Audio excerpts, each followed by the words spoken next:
Intermittent fasting has been hailed by many as a highly effective path to weight loss. Not only that, but IF has been shown to improve overall health and slow down the aging process. And if you're watching this video, then you might already have gotten the gist of it. But what about the small yet important details you should know? In this video, we'll be talking about what happens during the 30-day intermittent fasting challenge. Will there be side effects like headaches? Find out the answer in this video. Weekly overview during the 30-day intermittent fasting. Week 1.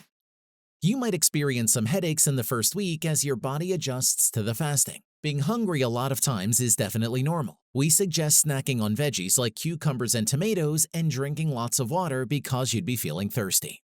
Week 2, you will start feeling better with fewer headaches. However, your thirst may get worse, but sooner you'll feel light. It's like a feeling that's opposite to being bloated. In short, you'll feel great. Then again, you might still feel super low on energy.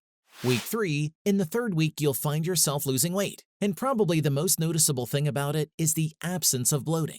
Week 4, and lastly, you'll lose a couple of pounds, say 5 pounds, or maybe even more depending on your eating and fasting habits during the period. Real quick, hit that like button and let's get back into it. Beyond the fasting window.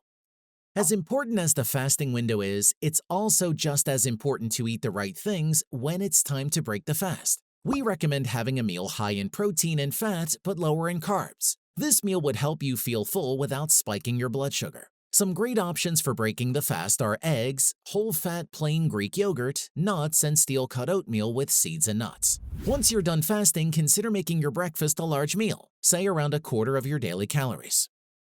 Benefits versus potential side effects of intermittent fasting. Pros: aids in weight and visceral fat loss.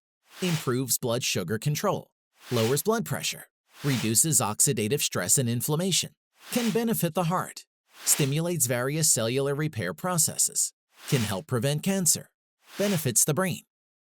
Cons: hunger and cravings, lightheadedness and headaches, fatigue and low energy, digestive issues, dehydration, malnutrition, irritability and other mood changes, sleep disturbances. Important takeaways.